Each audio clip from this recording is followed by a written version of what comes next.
Okay, thank you very much, Robert. Really great to have you, and I'll just get right to it.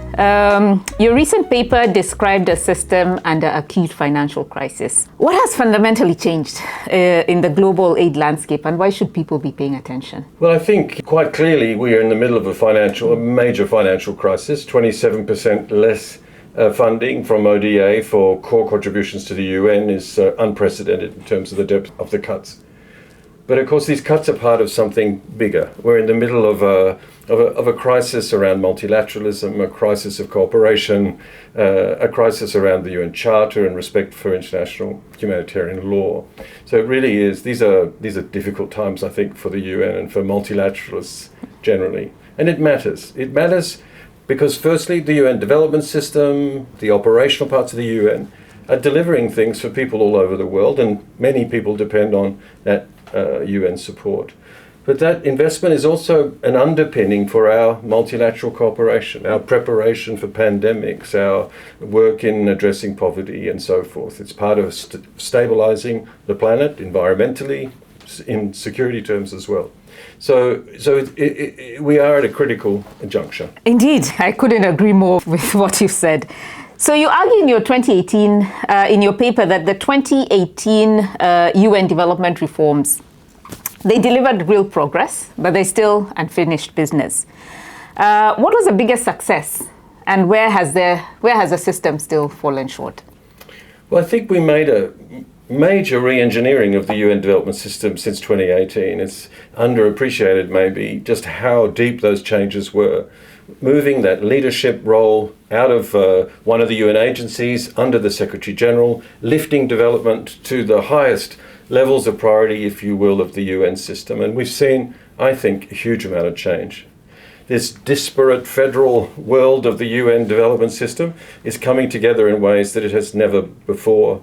It's recognizing leadership, it's converging around these complex issues like climate or risk that really don't respect individual agency mandates and frontiers.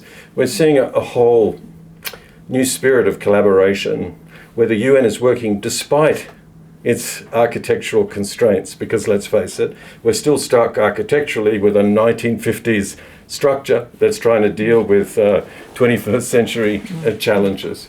So a lot has happened. But of course, there is still much unfinished business, as I said in my article. High on that list is our regional architecture that really hasn't evolved. And that's holding a lot of money, a lot of people that could be used much more productively. Donors have still not shifted in their funding behaviors, so still projectizing their contributions to the UN, which has all kinds of very negative consequences as well as positive ones, but I'm afraid lots of negative ones as well. And I think on the crisis piece, that collaboration between the emergency players and the long-term development actors is still not coming together. And as we watch the needs of emergencies growing and growing, and we watch funding dropping much further behind those needs, getting that combination right, getting the necessary collaboration and synergies between the emergency responders and the longer term actors that do prevention and recovery, this is now more important than ever. And I think that we have a long way to go still on that. And how do you link that really with the fact that, we have this sort of, so you described this system that needs to work better together. How is that much more important now, especially with this sort of funding crunch that the system is facing? Well, I think it's for a variety of reasons it's crucial. One, of course, is the efficiencies. We can't afford to have competition and overlaps or gaps for that matter. We've got to be working as effectively and as efficiently as possible because there's less money around to get the job done. But I think more fundamentally, the issues of today, the burning issues, are so deeply intersectoral. Climate, youth, water, cities, extremism. These are things that cannot be fixed through one particular lens. It's not an agriculture or a health or an education problem. It's a very complex, wicked problem in many cases. And that requires a UN system that is really joined up. So I think, yes, it's an absolute imperative today more than ever. Fantastic. So one of your most striking proposals is to merge the humanitarian and development coordination functions. Why is this worth considering now? And what would it actually change in practice?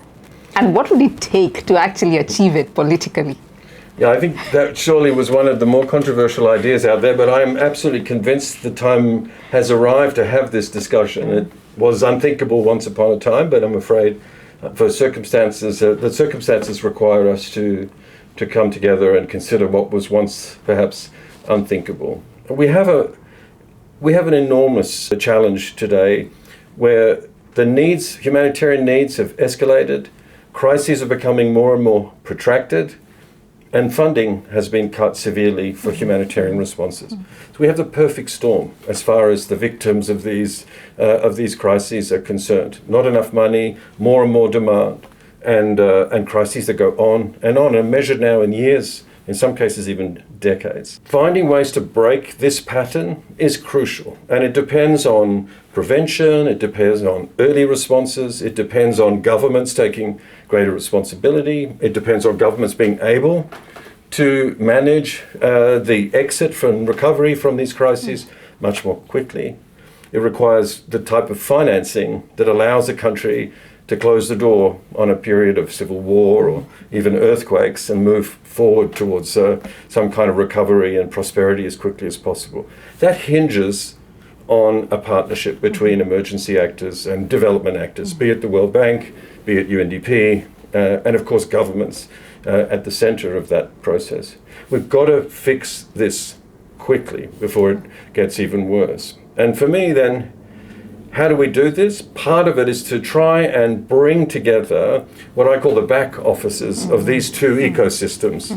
The Development Coordination Office, that is the backstopping of our development work in the field, and OCHA, the Humanitarian Affairs team, that are backstopping the humanitarian effort, and make sure that those two are as seamlessly linked as possible. They do more or less the same thing. They do coordination, planning, information management, resource mobilization, partnerships, recruitment. And ironically, they service the same individual at the country level.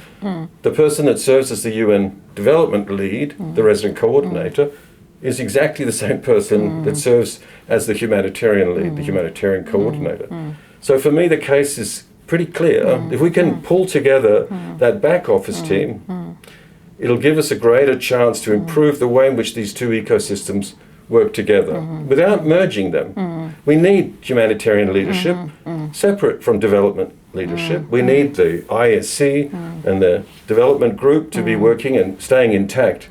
But as much as possible to bring the support behind those teams into an integrated package, if you will. So everyone is on the same page and everyone is keen to transition from emergency to recovery as quickly as possible. The incentives are kind of aligned. That's, I think, where we need to be. We've been talking about it for decades, and frankly, we've not made enough progress. So this, for me, is the latest opportunity, maybe, to see whether we can reset the system. Now, that's very interesting. Very interesting, and I think very, very much needed. So after 35 years in the UN system, what gives you hope that meaningful reform is still possible? I am absolute both idealist and optimist on that front. And I think I can say after 35 years, firstly, I've seen an enormous amount of change.